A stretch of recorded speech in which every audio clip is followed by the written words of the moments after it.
আসসালামু আলাইকুম। সংবাদে আপনাদের সবাইকে স্বাগত জানাচ্ছি। আমি ফিরোজ তোহা। শুরুতেই সংবাদ শিরোনাম।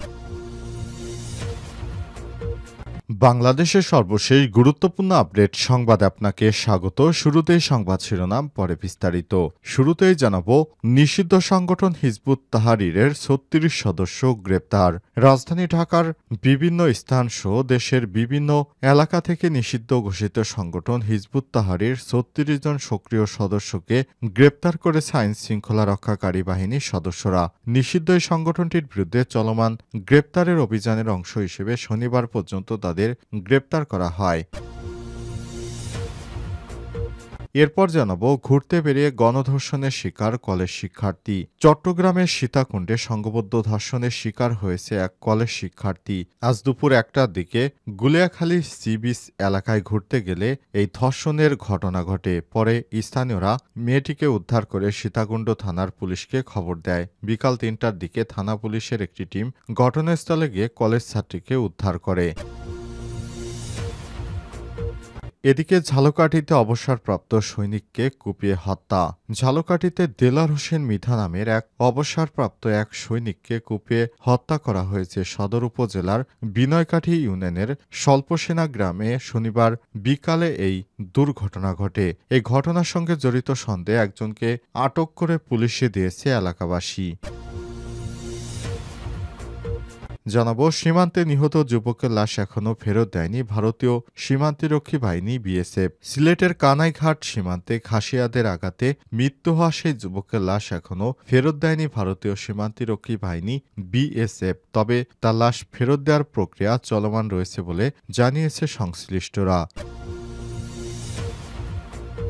এদিকে গাজীপুরে অ্যালুমিনিয়াম কারখানায় আগুন নিয়ন্ত্রণে ৬ ইউনিট। গাজীপুরের ফকিরবাড়ি এলাকায় এলটেক অ্যালুমিনিয়াম কারখানায় অগ্নিকাণ্ডের ঘটনা ঘটেছে। শনিবার ৮ই মার্চ সন্ধ্যা ৬টার দিকে এই অগ্নিকাণ্ডের ঘটনা ঘটে। আগুন নিয়ন্ত্রণে ফায়ার সার্ভিসের ৬টি ইউনিট কাজ করছে। এবং সর্বশেষ জানাবো, সিরিয়ায় আসাদপন্থীদের নিহতের সংখ্যা বেড়ে ৩৪০। সিরিয়ার নিরাপত্তা বাহিনীর সঙ্গে ক্ষমতাচ্যুত প্রেসিডেন্ট বাশার আল আসাদের সেনাদের সংঘর্ষের ঘটনায় আসাদের সেনা সংখ্যা মৃতের সংখ্যা বেড়ে ৩৪০ জন ছাড়িয়ে গেছে।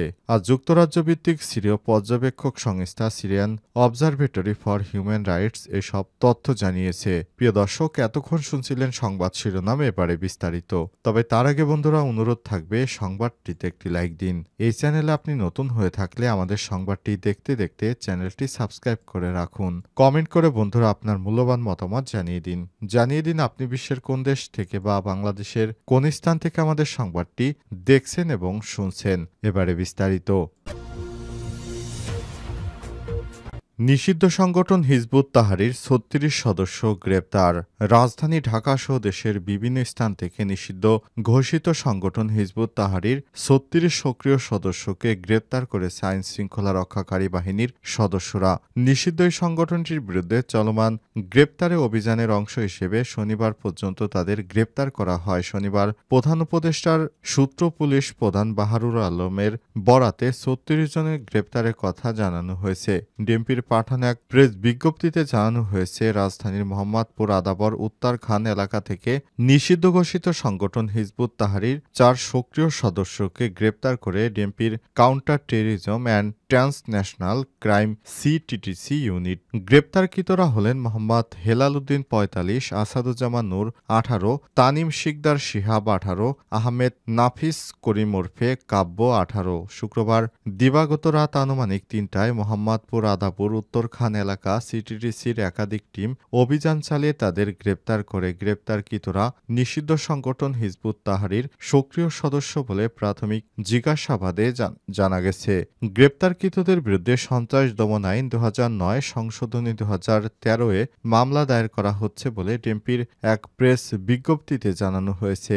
এর আগে শুক্রবার রাজধানীতে ডিবি পুলিশ ও ডিএমপির বিভিন্ন থানা পুলিশ হিজবুত তাহরির সদস্যদের গ্রেপ্তার অভিযান শুরু করে। শুক্রবার পুরনো পল্টনের বিজয়নগর এলাকায় পুলিশের উপর হামলা করার পর রাজধানী সহ দেশের বিভিন্ন স্থানে নিষিদ্ধ সংগঠন হিজবুত তাহরির বিরুদ্ধে অভিযান জোরদার করে আইন শৃঙ্খলা রক্ষাকারী বাহিনীর সদস্যরা। তারই ধারাবাহিকতায় তাদের গ্রেপ্তার করা হলো। ঘুরতে বেরিয়ে ধর্ষণের শিকার কলেজ শিক্ষার্থী। চট্টগ্রামের সীতাকুণ্ডে সংঘবদ্ধ ধর্ষণের শিকার হয়েছে এক কলেজ শিক্ষার্থী। শনিবার ৮ই মার্চ দুপুর ১টার দিকে গুলিয়াখালী সি বিচ এলাকায় ঘুরতে এলে এই ঘটনা ঘটে। পরে স্থানীয়রা তাকে উদ্ধার করে সীতাকুণ্ড থানার পুলিশকে খবর দেয়। বিকাল ৩টার দিকে থানা পুলিশের একটি টিম ঘটনাস্থলে গিয়ে কলেজ ছাত্রীকে উদ্ধার করে। জানা যায় সীতাকুণ্ড গার্লস কলেজের এক শিক্ষার্থী শনিবার দুপুরে রাকিব ২৫ নামে তার এক বন্ধুর সঙ্গে গুলিয়াখালী সি বিচ এলাকায় ঘুরতে যায়। বিচ এলাকায় বেড়িবাঁধ পার হওয়ার সময় সাগর পাড়ে পড়ে যাওয়ার সময় ৪ জন যুবক তাদের ধরে উপকূলের ঝাউবাগান এলাকায় জিম্মি করে নিয়ে যায়। সময় শিক্ষার্থীর বন্ধু রাকিবকে মারধর করা হয়। তারপর পালাক্রমে ৪ জন ধর্ষণ করে ওই মেয়েকে। স্থানীয় লোকজন খবর পেয়ে মেয়েকে উদ্ধার করে ধর্ষণকারীরা পালিয়ে যায়। জানা যায় সীতাকুণ্ড গার্লস কলেজের এক শিক্ষার্থী ধর্ষণের শিক্ষার্থী মুঠোফোনে বলেন, আমরা ২ জন ঘুরতে গিয়েছিলাম সি বিচে। সাগর পাড়ে আমার নামার সময় আমাকে জিম্মি করে ধরে নিয়ে পাশের একটি জঙ্গলে ঝাউবনে যায় তারা এবং পালাক্রমে ধর্ষণ করে। অনেক আকুতি মিনতি করেও নিজেকে রক্ষা করতে পারিনি। স্থানীয় বাসিন্দা মুন্না নামে এক ব্যক্তি মুঠোফোনে বলেন, খবর পেয়ে আমরা ঘটনাস্থলে এসে মেয়েকে উদ্ধার করি। মেয়েটি খুবই ভয়ের মধ্যেও ছিল। ধর্ষণের শিকার হয়েছে বলে জানিয়েছেন। এই বাসিন্দারও বলেন, সি বিচে পর্যাপ্ত কোনো নিরাপত্তা ব্যবস্থা নেই। বিভিন্ন সময় পর্যটকরা নানাভাবে বখাটে সন্ত্রাসীদের হাতে হয়রানির শিকার হচ্ছে। সীতাকুণ্ড মডেল থানার ভারপ্রাপ্ত কর্মকর্তা ওসি মোহাম্মদ মুজিবুর রহমান বলেছেন, পুলিশ ঘটনাস্থলে গিয়েছিল, বিস্তারিত জানার পর জানাবো। এদিকে জামাত ইসলাম মুরাদপুর ইউনিয়ন শাখার অ্যাসিস্ট্যান্ট সেক্রেটারি শহীদুল ইসলাম বলেন, গুলিয়াখালী সৈকতে ধর্ষণের ঘটনা শুনেছি। আমি বর্তমানে গোপ্তাখালী আছি। এখানে ঘটনাস্থলে লোক পাঠিয়েছি। এই ঘটনার সঙ্গে জড়িতদের ধরে রাখতে বলেছি। উপজেলা নির্বাহী কর্মকর্তা ফখরুল ইসলাম বলেন, ধর্ষণের অভিযোগের বিষয়ে পুলিশ ইতিমধ্যেই কাজ শুরু করেছে। এই ঘটনার সঙ্গে জড়িত চিহ্নিত অপরাধীকে দ্রুত গ্রেপ্তার করা হবে। ঝালকাঠিতে অবসরপ্রাপ্ত সৈনিককে কুপিয়ে হত্যা। ঝালকাঠির দেলার হোসেন মৃধা নামে এক অবসরপ্রাপ্ত সৈনিককে কুপিয়ে হত্যা করা হয়েছে। সদর উপজেলার বিনাকাঠি ইউনিয়নের স্বল্পসেনা গ্রামে শনিবার বিকেলে এই ঘটনা ঘটে।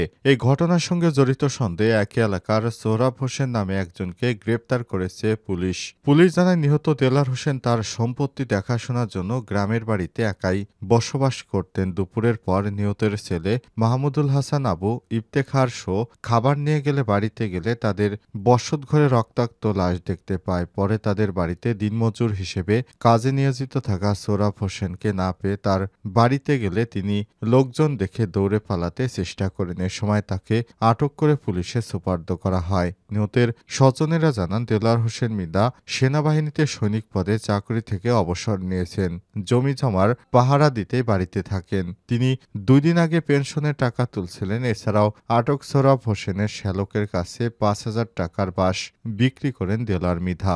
2 দিন ধরে বাড়িতেই কৃষিকাজে দিনমজুরের সহায়তা করছিলেন সোহরাব। টাকা দেওয়ার জন্যই দেলার হোসেনকে হত্যা করা হয়েছে বলে দাবি স্বজনদের।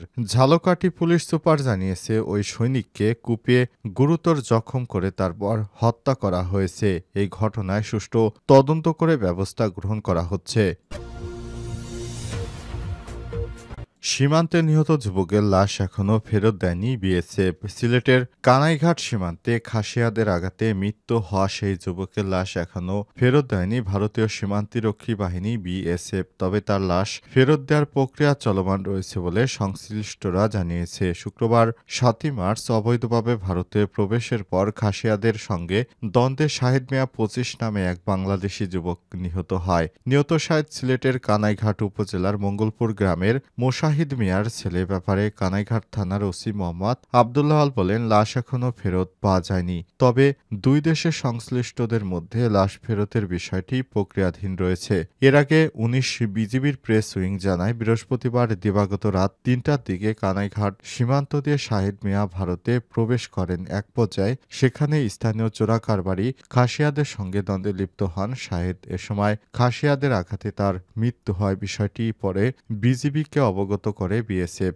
বর্ডার গার্ড অব বাংলাদেশ বিজিবির ১৯ ব্যাটালিয়নের অধিনায়ক জানান, মৃতদেহ দেশে আনতে আইনগত ব্যবস্থা গ্রহণ করা হচ্ছে। এছাড়া এই ঘটনায় বিএসএফ কর্তৃক সংশ্লিষ্ট ভারতীয় খাসিয়া নাগরিকদের বিরুদ্ধে আইনগত ব্যবস্থা গ্রহণের কার্যক্রম প্রক্রিয়াধীন। কিভাবে তারা অন্য দেশের একজন নাগরিককে সরাসরি গুলি করে হত্যা করল, তাদেরকে জবাবদিহিতায় আনার জন্য প্রক্রিয়া শুরু করেছে বিএসএফ।